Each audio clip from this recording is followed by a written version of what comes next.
Hi, everybody. This is your friend Daniel Hutchins.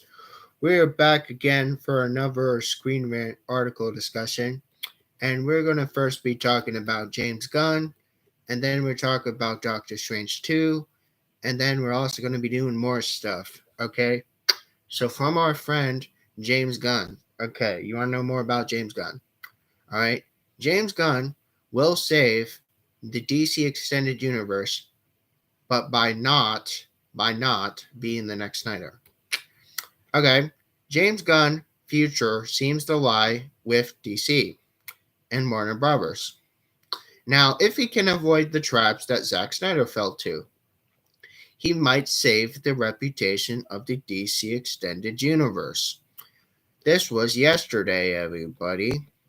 After the recent success of James Gunn's entries to the DC Extended Universe, it seems that though the director might be the franchise's savior, by avoid the traps of the Zack Snyder fell into with his DC films, James Gunn's popularity has soared over the years. Now, thanks in large parts to his biggest cinematic franchises ever to span, his first two Guardians of the Galaxy films, with a third one on the way, and again his recent DC efforts, Suicide Squad and Peacemaker, tested the boundaries to what the franchise would allow him to do.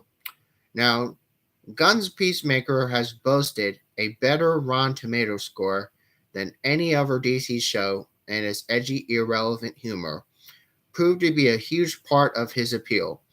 Now, again, Gunn has recently announced he is working on other DC projects in the franchise in the future after the success of the Suicide Squad and his spin off series, Peacemaker.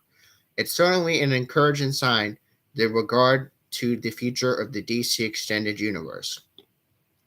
Related to this article, DC Extended Universe Imagined MCU phases show Snyder's plan was flawed from the start. We're not talking about that, we're talking about something else. Gunn's ability to create engaging comedic stories within specific mediums of comic book movies is a very big skill and certainly bodes well to the DC Extended Universe. So far, the franchise has been plagued by an over-serious tone and lack of real brevity, making Gunn's DC projects more a ray of hope for the Warner Brothers cinematic universe. The Suicide Squad positive review has evidence that the DC Extended Universe really needs this humor, so Gunn's approach has so far been the antithesis of the Zack Snyder movies. Okay, James Gunn's DC Extended Universe future includes multiple releases. Okay, guys, so we're going more into James Gunn, okay? James Gunn has teased more DC projects are in the future. He seems though he's dedicated so much time to working in DC Extended Universe, so after the release of the Guardians of the Galaxy Volume 3, Peacemaker is already set up to have a second season, and Gunn has proved the Suicide Squad has been capable of adapting an array of new characters. And again, the success of his two DC projects so far, it is encouraging the franchise future. However, Gunn's own admission that he is working with DC things and maybe other things seems to indicate not only an immediate future with the DC Extended Universe, but potentially a long commitment. Okay, so evidence by Peacemaker, positive reviews, and Gunn having written all 8 of the episodes himself, James Gunn is able to give DC audience what they want. He is also able to show reverence to less well-known aspects of the DC universe while also still poking fun at the characters. Now, which is something that the DC Extended Universe has specifically struggled with. The tease of the future projects and Gunn's implied continued involvement with the DC Extended Universe can prove to be the saving grace. Why James Gunn can save the DC Extended Universe. Again, you want to know? I'll tell you. So Gunn has already proven his talent by injecting comedy into everything he does. While that's one of the DC Extended Universe's most obvious weak points, the director has also possessed a number of other skills directly relevant to the DC characters. With the success of Peacemaker proving that the DC Extended Universe can beat Marvel, Gunn's continued involvement in the franchise could be a maintain the role that the DC Extended Universe need to adapt. More importantly, however, are the films that Gunn made before the Suicide Squad, both with the Marvel Cinematic Universe and otherwise. Again, guys, related to this article, Peacemaker's ending made Affleck's Batman look stupid. But we're not talking about that, we're talking about someone else. So, Guardians of the Galaxy established which Gunn is capable of making epic sci fi that doesn't take itself too seriously, which is also a key mistake that earliest stages of the DC Extended Universe. Man of Steel was really gritty. It's a sci-fi heavy that take on Superman story, and the franchise has spawned and struggled in the tone ever since. However, Gunn also got experience in other genres that evidences how diverse he is as a filmmaker. That too is something the DC Extended Universe can greatly benefit from. The DC Extended Universe can't miss James Gunn, another Zack Snyder. Okay, okay.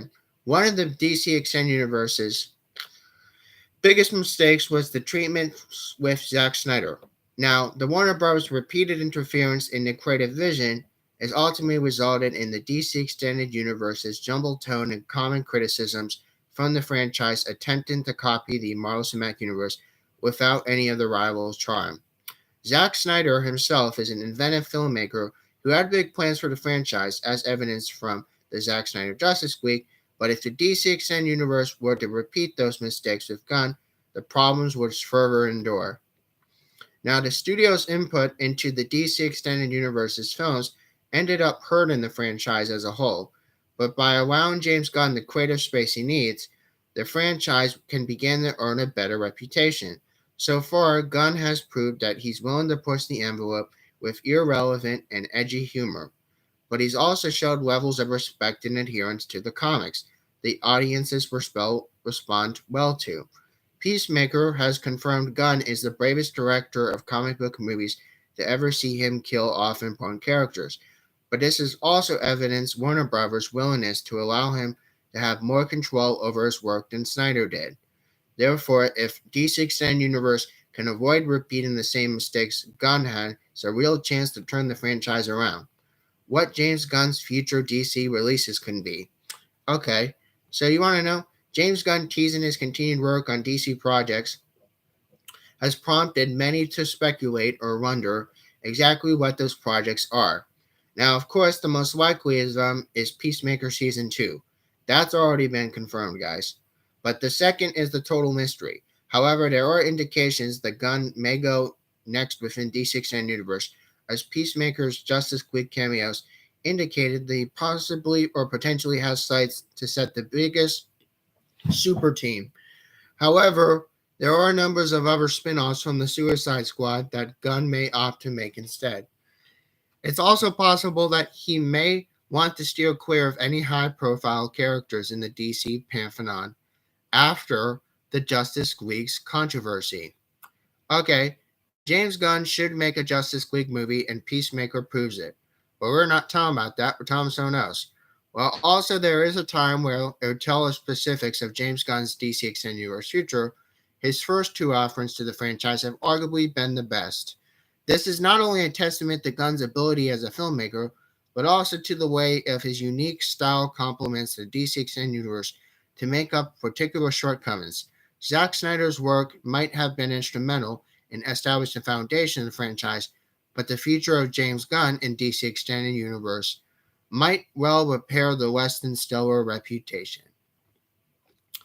Okay, guys, so what are your thoughts about that? Do you believe that James Gunn will save the DC Extended Universe by not being the next Snyder? Now, that's important. What are your thoughts, guys? What are your thoughts? I really want to know your thoughts. Now we're going to be talking about Doctor Strange 2 stuff. Okay, so is Bruce Campbell in Doctor Strange 2?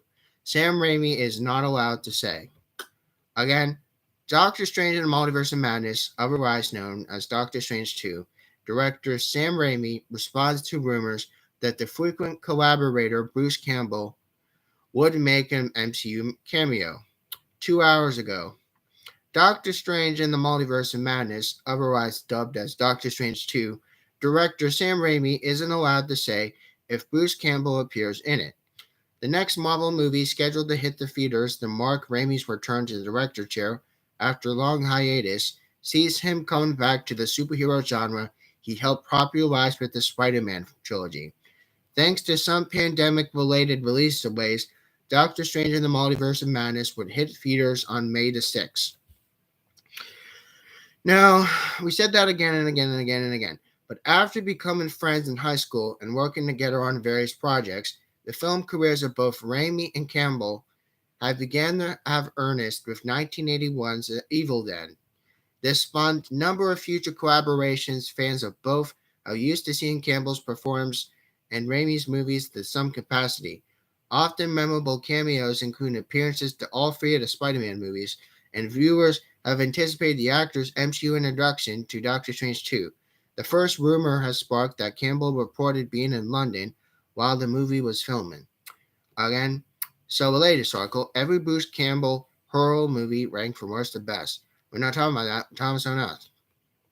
Now, during interviews with Fandango, Raimi has asked directly if his old friend will make a cameo appearance in Doctor Strange Multiverse of Madness. The director not only declines this answer, but specifies that he is not allowed to say. Therefore, the non-answer should have prospective viewers wondering who Campbell could be playing and would further justify such a muzzling by Marvel Studios. Check out Raimi's response below. I cannot answer that question either. I'm not allowed to. Okay. Campbell has also addressed the Doctor Strange 2 cameo rumors. While he also couched his answer of uncertainty, he also does to explain why he can sincerely say he doesn't know for sure. Marvel Cinematic Universe movies are very notorious for constant story change. Actor notes this, so even if he were to have filmed something, he had no way of knowing whether the storyline would make the final cut. However, the fact that Raimi eluded the restrictions from outside authorities instead to making similar pleas suggested that Campbell's cameo could be very significant references to the fans. While he could also always appear to random character and heroes he encounters, as the Spider-Man roles, the multiverse storyline makes it possible for him to play a variant of any major Marvel character. Campbell made a Doctor Strange 2 April Fool's Day joke post that showed him as Strange himself, but perhaps it wasn't as inaccurate as date as people believe. Many have theorized he could cameo as an Evil Dead protagonist, Ash, but this would have been interesting because regardless of who he plays, it wouldn't be unreasonable to accept his name to show up in the Doctor Strange and Multiverse of Madness credits. Okay, guys, let me know your thoughts about that. If you think Bruce Campbell would return to cameo or show up in Sam Raimi's new movie, let me know your thoughts. Again, let me know your thoughts. You probably don't even know who Bruce Campbell is, but if you know him, then good. Leave a comment below. But if you don't, then it's whatever. It's fine. Okay, we're going to talk about some more stuff. Okay, so yes, we're talking about more stuff. You want to know some controversy? Controversy. You know me. It's controversy. Woo woo. It's controversy. Woo woo. Time to go down the controversy train. Woo woo. Controversy train. Okay, Empire Strikes Back. Yoda and Obi-Wan's advice to Luke was terrible. Controversy. Yes, controversy. Empire Strikes Back. Yoda and Obi-Wan's advice to Luke was terrible. Yes. Welcome to the controversy train, everybody. Woo woo, controversy. You know me, it's controversy. Okay, on with it. So Yoda and Obi-Wan has told Luke not to go to Beastman and the Empire Strikes Back, but his actions ended up saving his friends and making him the better Jedi. Okay, everybody, this was an hour ago. Luke Skywalker's mentors, Obi-Wan Kenobi and Yoda, have trained him rather well. But the right to ignore their advice in the end of Empire Strikes Back, Yoda and Obi-Wan were among the last surviving Jedis during the Galactic Empire's galaxy-wide event, the Great Jedi Purge. While also keeping low profile, the two were not in exile, but rather playing the long game and making sure that one or both the Anakin Skywalker's children would bring about the return of the Jedi. Okay, and the defeat of the Sith. While the two have undeniably been in the galaxy at large, they each perpetrated the flawed ways of the prequel era Jedi Order, and Luke's choice to disobey them in both The Empire Strikes Back and Return of the Jedi has ended up being some of the best decisions ever made in the original Star Wars trilogy. Luke Skywalker has extremely powerful Force user. He has astounding skills in lightsabers, and is neither these his greatest strength, but his greatest asset. Again, well, one of the reasons why he's such the most popular Jedi today, he's embraced his emotions and attachments, caring for those closest to him, and people of the galaxy in a way the Sith and the old Jedi simply could not. But the end of the Return of the Jedi, Luke was not meant to another prequel style Jedi Knight, the first of the new generation with new philosophy. Okay, everybody. While Luke has went on to find a new generation of Jedi in both continuity, the legend timeline has aligned closer to the characterization of the original trilogy. Luke's Jedis were so different from the previous generation of the Jedi Order, is considered the new institution from Obi-Wan and Yoda's. Again, rather than forbidden attachment, Luke has taught his students to embrace them without ever being controlled by them. This balanced lifestyle has kept Luke's Jedi Knights close to being ordinary beings and are sworn to protect what's very vast improvement over the predecessor. Luke's training under Yoda and Obi-Wan was not wasted. However, as it taught him vital skills and showed him a path that he didn't want to follow in their entirety. Again, by ignoring the advice of their masters and Obi-Wan and Yoda from Empire Strikes Back, has saved his friends and ensured he'd become the bestest Jedi by the end of the trilogy. Again, how does Luke disobeying his master save his friends? Well, that's simple. Because during Luke's training under Yoda on Dagobah, he experienced vivid visions through the Force for the first time, learning how to predict the future and act or plan accordingly. Unfortunately, one of those first things he saw was his friends suffering on Baseman as prisoners of Darth Vader. Luke had no other response than to rush to their safety. He was warned by Yoda and Obi-Wan to stay on Dagobah and continue his training, with the visions being a trap set by Darth Vader, even knowing that Vader would be waiting to ambush them. Luke has traveled to Beastman anyway. His actions ultimately resulted in his friends escaping the Empire's clutches. Luke took his X-Wing to Cloud City. While he only went there to rescue his friends, he ended up confronting Darth Vader. Meanwhile, R2-D2 reunited with Luke's friends, instrumental to their escape from the Empire. Not only did R2-D2 unlock the door to the Millennium Falcon land platform, he's also discovered the Empire disabled the ship hyperdrive and repaired it. Again, if Luke hadn't gone to Beastman, his friends would have escaped the Imperial forces one way or the other. Even if they made it to the Falcon, they'd been captured by the Executor, Vader's flagship, resulting in the four invaluable members of the rebellion remaining in Imperial custody, which would have been extremely detrimental to the Rebel Alliance's efforts. Darth Vader's trap has failed. Again, despite his goal, Luke fell into Darth Vader's trap and engaged a futile duel with the experienced Sith Lord. Darth Vader's trap was not only meant to bring Luke to the Empire, but also turn him to the dark side of the Force, as was perceived later in Return of the Jedi, which ultimately that plan failed. That plan failed, guys. That plan failed. So again, Luke stayed true to his ideals and chose the seemingly doomed option by falling to his death from Cloud City. And also getting his hand chopped off. You know, like all the Skywalkers, like Anakin, he had his hand chopped off. And Luke, he has his hand chopped off. Okay, it's really important. Now, Luke survived a bite being traumatized, but he wasn't swayed by Vader's revelations to his allure of the dark side. Despite Vader's best efforts, Luke has endured extreme psychological distress and excruciating physical dismemberment, which can even make him the strongest willed beings to ever turn to the dark side with desperation, with Luke's Legends era nephew, Jason Solo, being the prime example.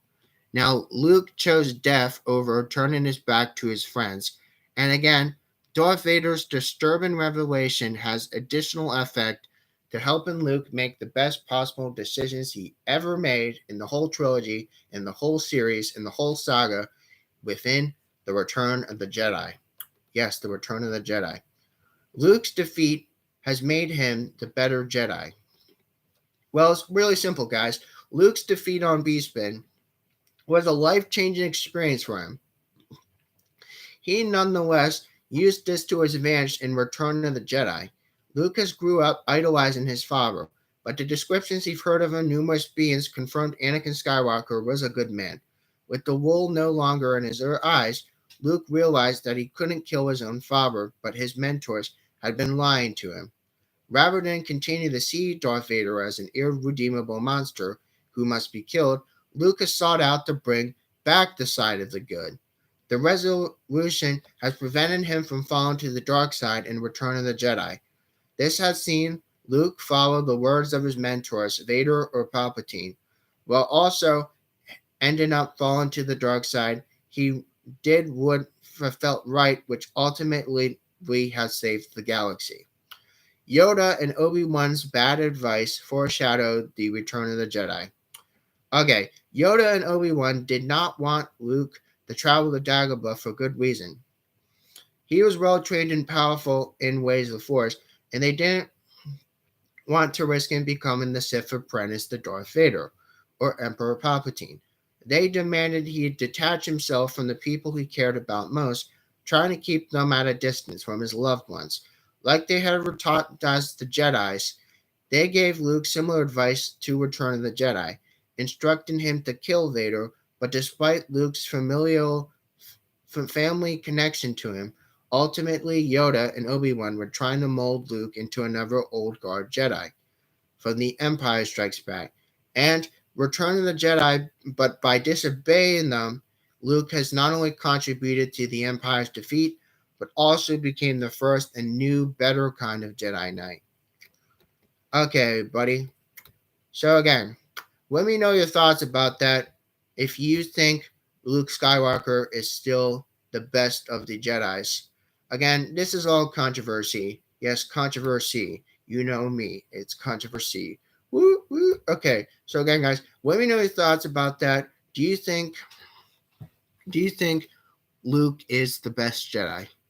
Again, I feel like he is.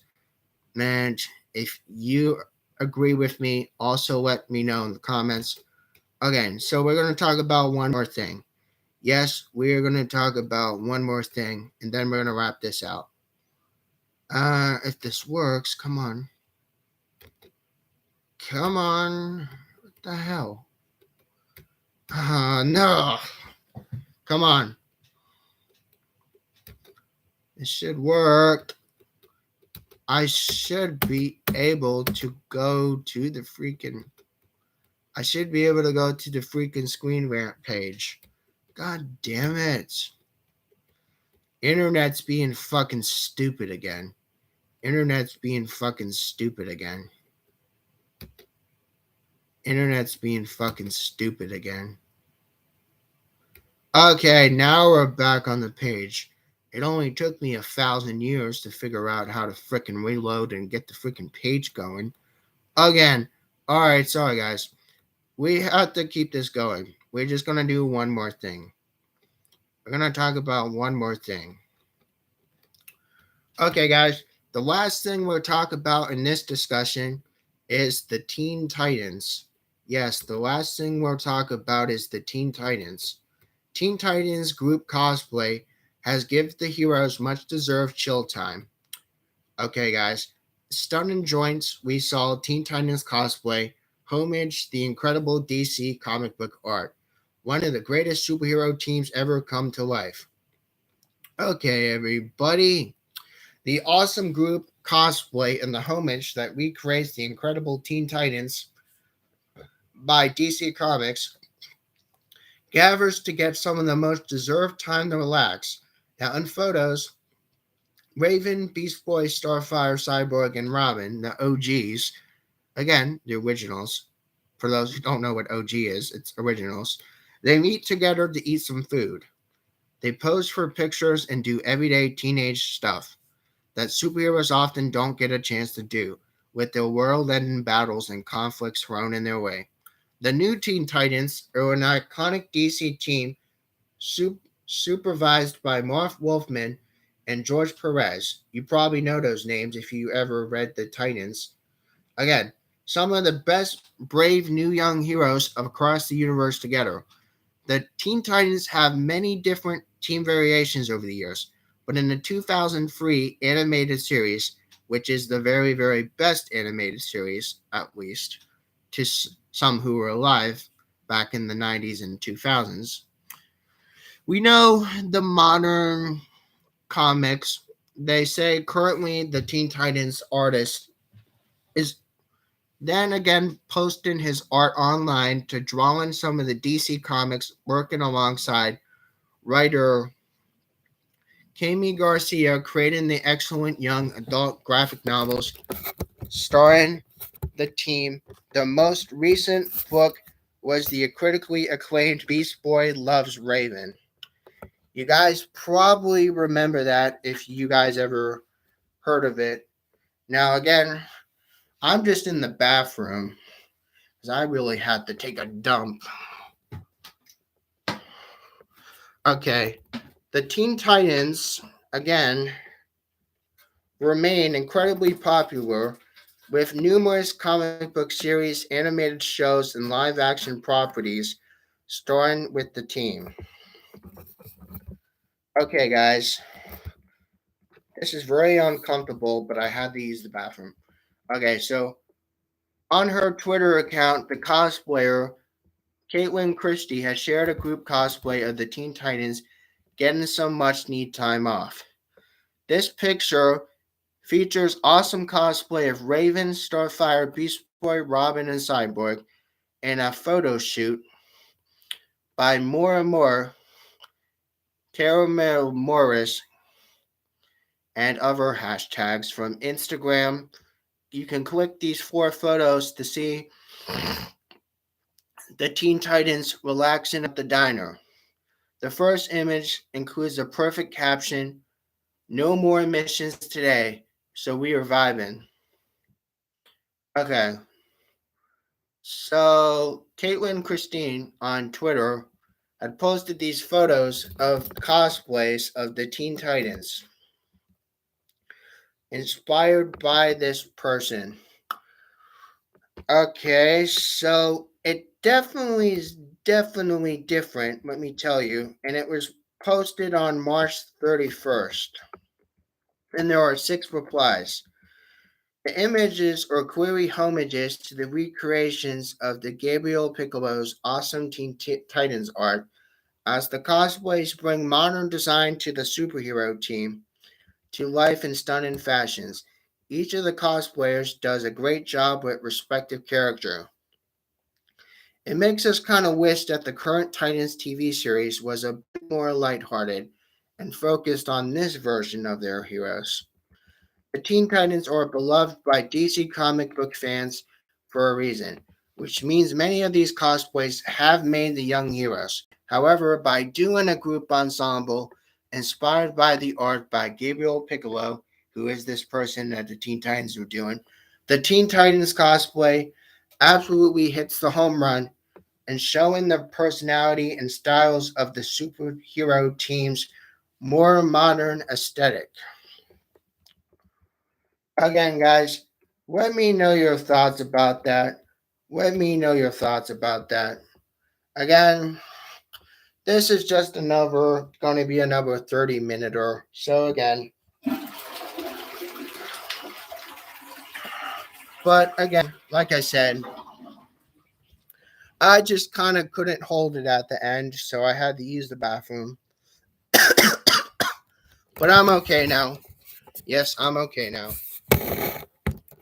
So, yep, I am okay. Yes, I'm good. I just had to use the bathroom at the end of this live stream. So, again, guys, let me know your thoughts. Really important. You share your thoughts about what you thought about the stuff I've shared. And again, As always, make sure you have a wonderful, wonderful, wonderful morning. I'll probably be posting some more soon. I just don't know when. I need some time to drink some coffee because I felt like my voice was very dry in different parts of the talks. So I've been talking so much. I need to drink some coffee and get some stuff to drink. So I'll catch you guys a little while and I'll see you guys around. Bye everyone.